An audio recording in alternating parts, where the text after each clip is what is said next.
다 함께 인사 나누시겠습니다. 여호와의 선하심을 확신하기에 잘 되고 있습니다.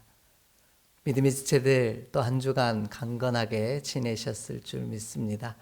말씀 안에서 은혜 나누는 귀한 시간이 되기를 원합니다. 우리는 이번 한 달 동안 친밀하라 라는 주제를 따라 말씀의 은혜를 더해가고 있습니다.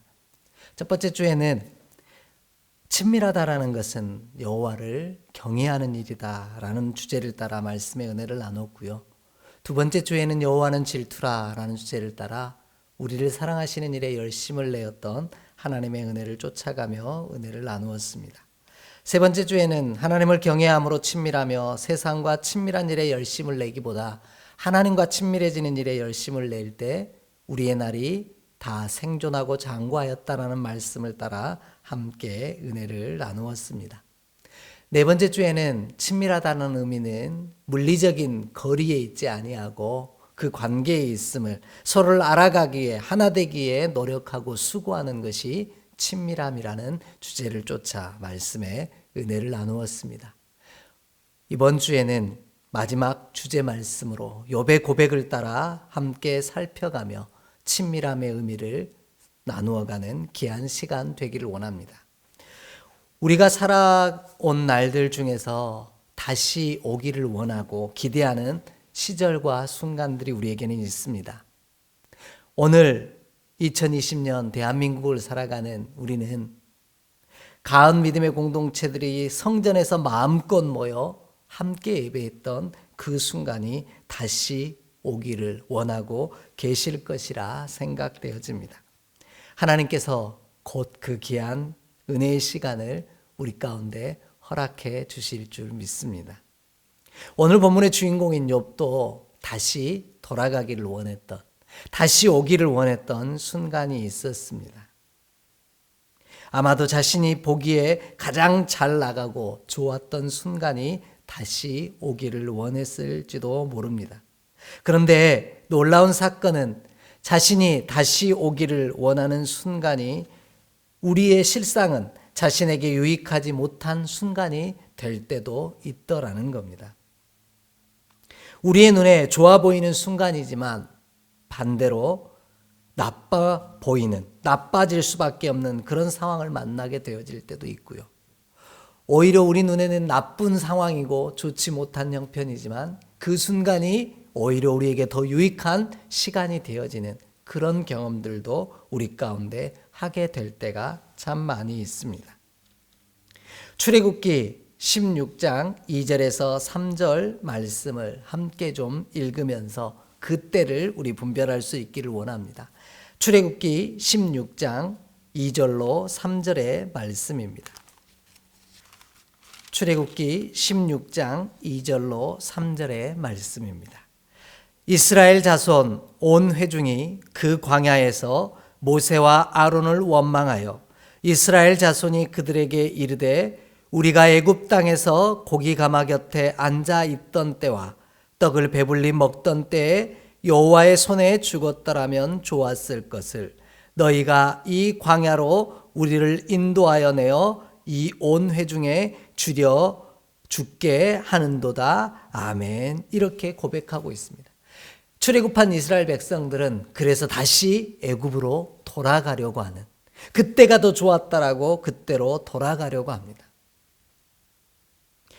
하나님을 섬기지 못하지만 내가 배부르고 또 등 따스운 순간들을 더 좋은 시간으로 다시 오기를 기대하는 마음으로 바라보았다라는 겁니다. 하나님을 섬기는 일이 불편한 일들이 되어지고 또 자신들의 주어진 먹을거리가 먼저 중요하게 여겨졌던 이들에게는 비록 종의 몸으로 살아가지만 애굽의 종살이의 시간이 더 좋은 때였다라고 바라보고 있다라는 겁니다. 하지만 이와 같은 이스라엘 백성이 얼마나 어리석었는지는 우리 모두 금방 다 깨달아 알 수 있습니다. 그럼에도 불구하고 이스라엘 백성들은 끊임없이 애굽으로 다시 돌아가기를, 그때가 좋았다라고 이야기하는 어리석은 모습을 간직하고 그 뜻이, 그 생각들이 끊임없이 이어짐을 성경의 기록을 통해 바라볼 수 있습니다. 저와 여러분은 어떻습니까?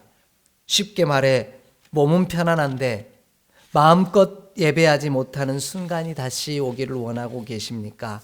아니면 몸은 불편하지만 마음껏 예배할 수 있는 순간이 다시 오기를 원하십니까?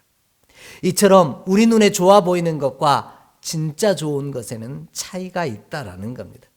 그렇다면 우리가 다시 오기를 원해야 하는 진짜 좋은 순간이 어떤 순간인지 욥의 이야기를 통해 말씀의 답을 찾아가고자 합니다. 오늘 우리는 욥이 친구들과 나눈 마지막 이야기를 통해 그 해답을 하나하나 찾아가고자 합니다. 먼저 욥이 다시 오기를 원했던 시절은 하나님이 자신을 보호하시던 순간이다라고 고백하고 있습니다.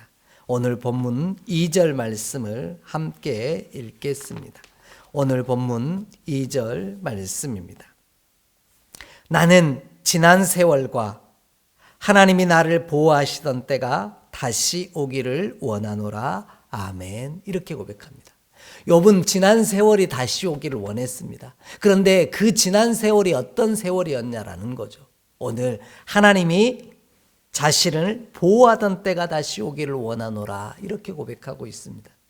여기서 우리가 중요하게 바라봐야 할, 특별히 중요하게 다뤄야 할 지점이 있습니다. 그것은 욥이 자신이 돌아가기를, 다시 오기를 원했던 순간이 특별한 시간이 아니었다라는 겁니다.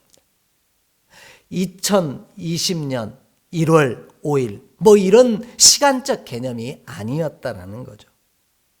욥이 진짜 다시 오기를 원했던 순간은 관계에 집중하고 있다라는 겁니다. 하나님이 자신을 보호해 주시던 순간으로 다시 돌아가기를, 그때가 다시 오기를 원하였다, 이렇게 이야기합니다. 물론 이 순간이 특정한 시간이 될 수 있습니다. 하지만 욥은 시간보다 관계에 집중하고 있다는 사실을 우리가 기억하기를 원합니다.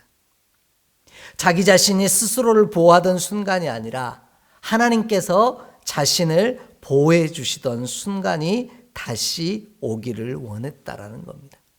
오늘 우리도 욥과 같이 내가 나를 스스로 보호하는 시간이 다시 오기를 원하는 것이 아니라 하나님이 나를 친히 보호해 주시는 그 순간이 다시 오기를 기대하며 꿈꾸는 우리 모두가 되기를 간절히 원합니다. 하나님이 보호하시던 순간이라고 하는 이 보호하신다라는 단어는 히브리어로 샤마르라고 하는 단어라고 오래전에 소개해드린 적이 있습니다.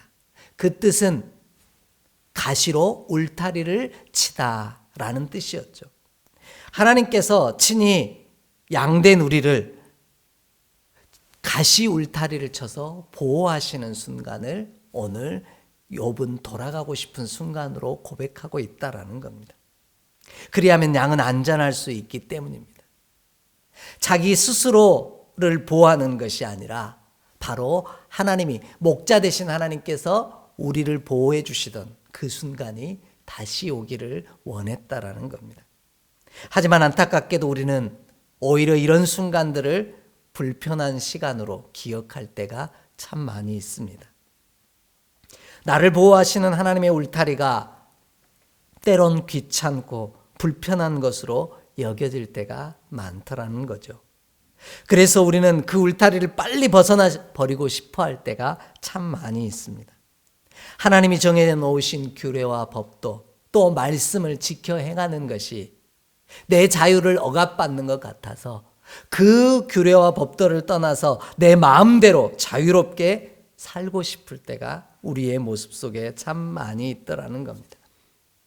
달리 표현한다면 우리의 자녀들이 부모의 울타리 안에 있을 때가 가장 행복한 순간임에도 불구하고 우리의 자녀들은 부모님의 울타리를 떠나 자기가 하고 싶은 대로 하고 살아갈 수 있는 그 순간을 더 기대하고 꿈꾸는 그 모습과 비슷한 모습이라는 겁니다. 하지만 부모의 울타리를 떠나 자기 마음대로 살아보지만 실상은 집 나가면 개고생이라는 표현처럼 그 울타리를 벗어나면 얼마나 수고롭고 힘겨운 순간을 맞이하는지 우리는 돌아온 탕자의 비유의 이야기에서도 금방 그 결말을 알 수 있습니다. 그래서 욥은 오늘 살아가는 우리에게 다시 원하는 순간은 어떤 순간이냐면 바로 하나님이 울타리를 쳐주시고 보호하신 그 순간으로 돌아가기를, 다시 오기를 기대했다라는 겁니다. 그런데 이 은혜의 순간은 사단도 인정한 순간이라는 겁니다.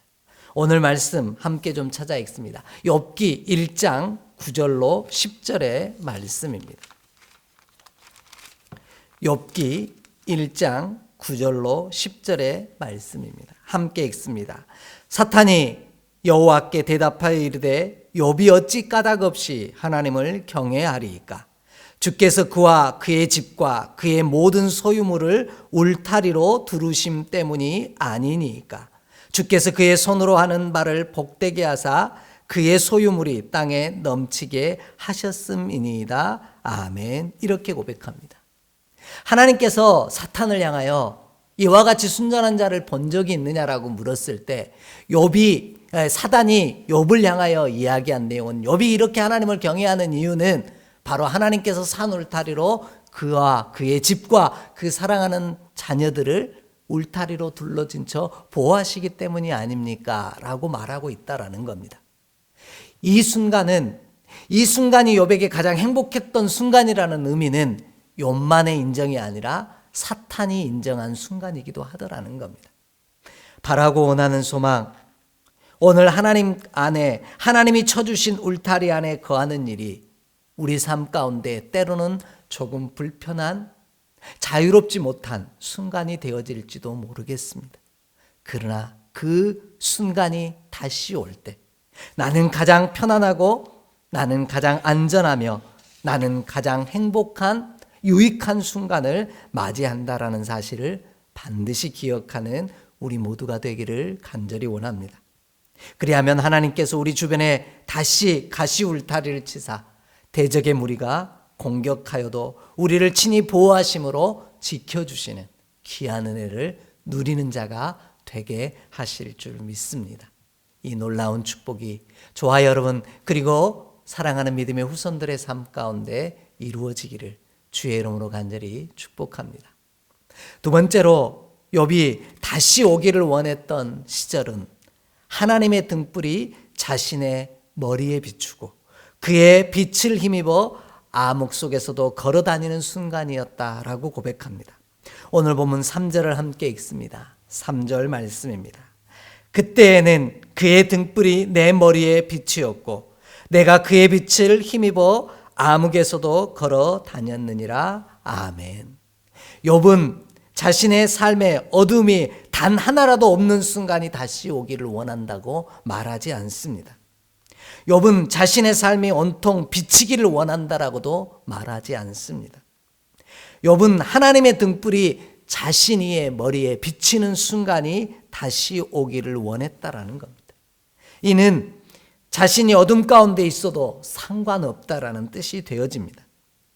하나님의 빛이 자신의 머리 위에 비치기만 한다면 오늘 지금 이 순간이 내게 어둠 가운데 걷고 있다 할지라도 상관없습니다라고, 그때가 가장 좋은 순간이고 그때로 다시 돌아가기를 원한다라고 고백하고 있습니다. 머리라는 단어는요, 로시라고 하는 히브리어인데 이 단어의 원뜻은요, 흔들다, 흔들리다라는 뜻에서 출발한 단어입니다. 히브리인의 사고 속에는 머리라는, 우리의 머리라고 하는 이 자리는요, 쉽게 흔들리는 곳이다 라고 바라보았다라는 겁니다. 우리 그래서 이렇게 표현할 때가 많죠. 우리 가운데 생각한 것들을 머리로 판단하고 생각했던 것들이 금방 이랬다 저랬다 하면서 바뀌는 순간들을 만날 때가 있습니다. 그만큼 쉽게 흔들린다라는 뜻이죠. 오죽하면 우리 기도할 때도 어떻게 기도합니까? 연신 머리를 흔들면서 기도할 때가 참 많이 있지 않습니까? 이것처럼 가장 많이 흔들리는 곳, 아니 가장 쉽게 흔들리는 곳이 바로 우리의 머리다. 욥은 히브리인들은 이렇게 고백한다라는 겁니다. 우리가 살아가는 날 동안 가장 힘겨운 순간, 어두움에 가득했던 순간이 아닙니다. 어둠 가운데서도 한 줄기 빛도 보이지 않는 순간이 우리의 삶에서는 가장 힘겨운 순간입니다.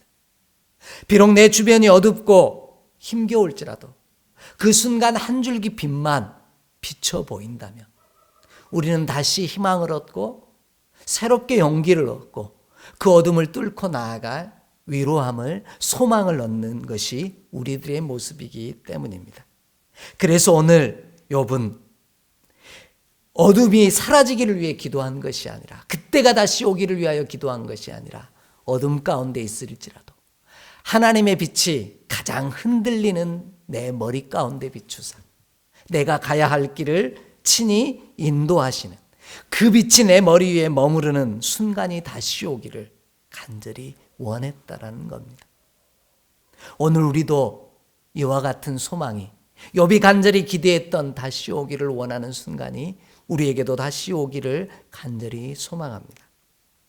욥은 자기 자신을 의지하여 걸어가는 길이 아니라 하나님의 빛을 의지하여 걸어가는 순간이 다시 오기를 원한 겁니다. 세상을 살아가는 사람치고 위기가 닥쳐오지 않는 사람은 아무도 없을 겁니다. 인생길에서 지치고 피곤하여 넘어질 때가 반드시 옵니다. 그 순간 나의 힘으로 일어서려 할 때는 정말 힘이 듭니다. 그래서 하나님은 이사야를 통해 우리 가운데 이렇게 말씀해 주십니다. 이사야 40장 28절로 31절을 함께 좀 읽겠습니다. 이사야 40장 28절로 31절의 말씀입니다. 너는 알지 못하였느냐? 듣지 못하였느냐?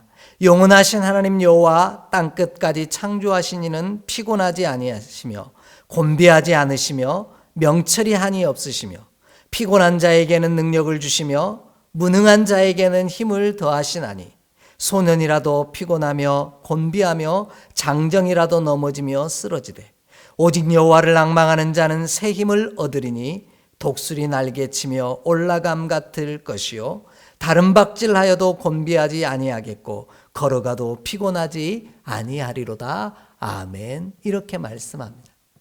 오늘 이 말씀을 통해 우리가 집중해야 될 구절이 있습니다. 소년이라도 피곤하며 곤비하며 장정이라도 넘어지고 쓰러지게 되어 있다라는 겁니다. 그때 여호와를 앙망하는 자, 그 머리에 여호와의 빛이 비춰오는 자는 다시 일어서 내가 가야 할 길을 걸어갈 수 있는 놀라운 역사를 누리게 되어진다. 그와 같이 말씀하고 계신 겁니다.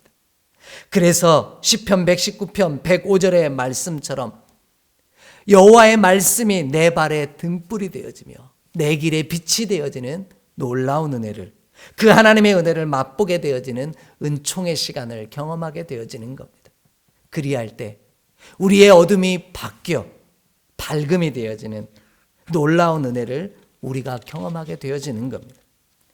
힘겹고 어려운 이 순간이 멈추고 끝나가는 것을 기대하고 기도하는 것이 아니라 이 힘겹고 어려운 순간 속에서도 하나님의 빛이 내 머리 위에, 내 가장 쉽게 흔들리는 곳에 머물기를 기대하는 저와 여러분이 되기를 간절히 원합니다.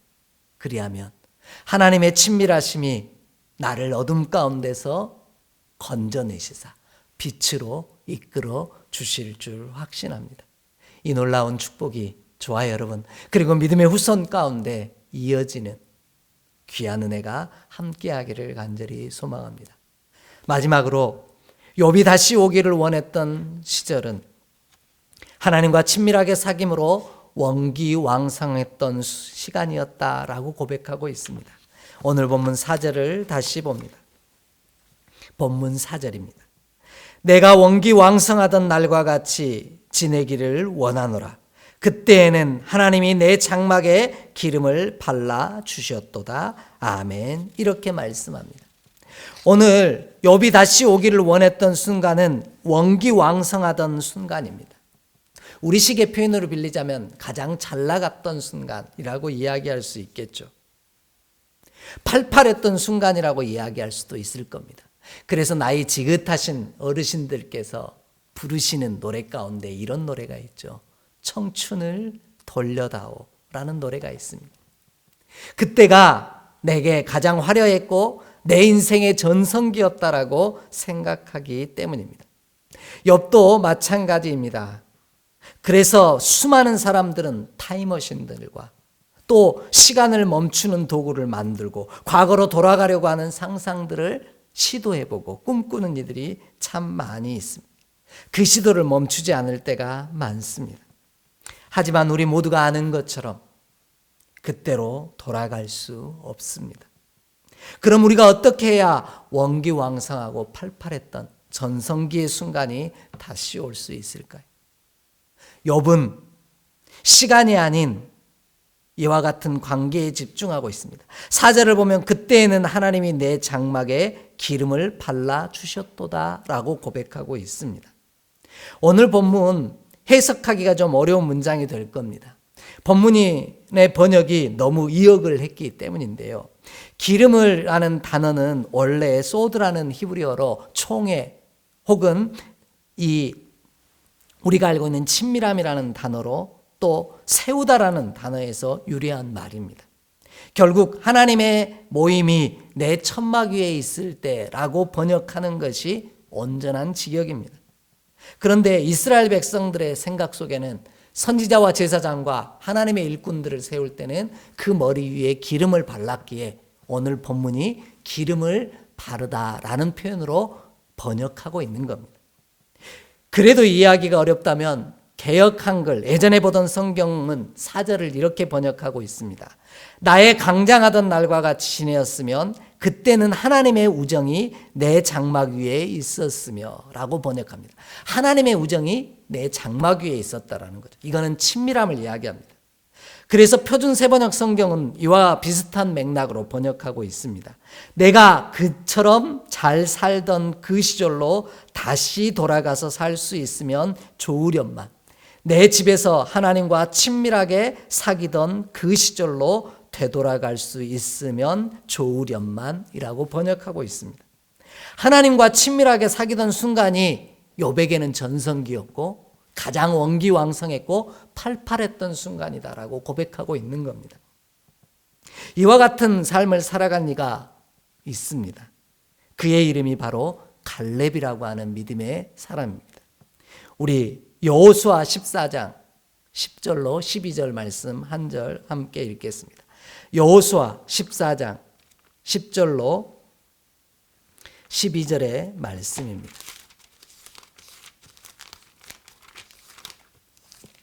여호수아 14장 10절로 12절 말씀입니다. 이제 보소서, 여호와께서 이 말씀을 모세에게 이르신 때로부터 이스라엘이 광야에서 방황한 이 45년 동안을 여호와께서 말씀하신 대로 나를 생존하게 하셨나이다. 오늘 내가 85세로 돼 모세가 나를 보내던 날과 같이 오늘도 내가 여전히 강건하니 내 힘이 그때나 지금이나 같아서 싸움에나 출입에 감당할 수 있으니 그날에 여호와께서 말씀하신 이 산지를 지금 내게 주소서. 당신도 그날에 들으셨거니와 그곳에는 아낙 사람이 있고 그 성읍들은 크고 견고할지라도 여호와께서 나와 함께 하시면 내가 여호와께서 말씀하신 대로 그들을 쫓아내리이다 하니 아멘. 오늘 말씀의 주인공은 이 갈렙은 45년이 지났음에도 불구하고 자신은 45년 전과 똑같다라고 고백하고 있습니다. 이는 육체의 시간이 멈췄거나 혹은 거꾸로 갔다라는 뜻이 아닙니다. 세월은 흘러갔고 육체는 쇠약해 갔습니다. 그러나 갈렙이 여전히 원기왕성한 전성기를 보낼 수 있었던 이유는 그가 하나님의 말씀을 붙들었기 때문입니다. 그날에 여호와께서 말씀하신 이 산지를 지금 내게 주소서. 45년 전에 말씀하신 말씀을 지금 이 순간까지 45년이 지난 이 순간까지 붙들고 흔들리지 아니하고 지켜온 갈렙. 그러기에 그의 삶은 여전히 원기왕성하고 팔팔한 전성기를 보내고 있다. 그렇게 고백하고 있는 겁니다. 그러므로 우리도 전성기가 다시 오기를 위하여 기도하는 것이 아니라 내가 잘 나가던 청춘의 때를 돌려달라고 기도할 것이 아니라 하나님의 주신 약속의 말씀을 잃어버리지 아니하고 그 말씀을 끝까지 붙들므로 오늘도 전성기를 살아가는 내가 되게 하여 주시옵소서. 우리 그렇게 기도하는 믿음의 사람 되기를 간절히 원합니다. 그리하면 하나님께서 우리로 지금 이 순간도 원기왕성하게 하시고 전성기가 되게 하시는 놀라운 은혜를 누리게 하실 줄 믿습니다. 믿음의 후손을 향한 간절한 기도가 있습니다. 나 때만이 아니라 내 믿음의 후손의 때에도 전성기가 되기를 원한다면 하나님의 말씀을 붙들고 그 말씀을 잊어버리지 아니하고 마지막 순간까지 그 말씀의 빛을 의지하여 달려나아갈 때 하나님께서 친히 가시울타리로 둘러 진쳐주시사 우리의 삶이 가장 안전하고 편안한 날, 가장 복되고 기쁜 날이 되어지는 귀한 은혜를 매일매일 저와 여러분의 삶에 그리고 믿음의 후손의 삶에 친히 허락하실 줄 믿습니다. 이 기도가 우리 안에 끊어지지 않는 영원한 기도가 되기를 주의 이름으로 축복합니다. 기도하겠습니다. 하나님, 오늘도 다시 오기를 원하는 순간, 그 순간이 특별한 때, 특별한 시간이 아니라 하나님이 내 가운데 빛이 되어 주시며 주의 말씀이 내 가운데 떠나가지 아니하므로 나의 친히 울타리가 되어 주시며 목자가 되어 주시는 때인 줄 믿사옵나니 주께서 친히 나를 붙드시고 가시는 귀한 날이 다시 오게 하여 주시옵소서. 주의 말씀과 능력이 나를 이끄심으로 친히 내 발에 등이 되어 주시고 내 길에 빛이 되어 주시는 놀라운 축복을 누리게 하여 주시옵소서. 우리 주 예수 그리스도의 이름으로 축복하며 기도하옵나이다. 아멘.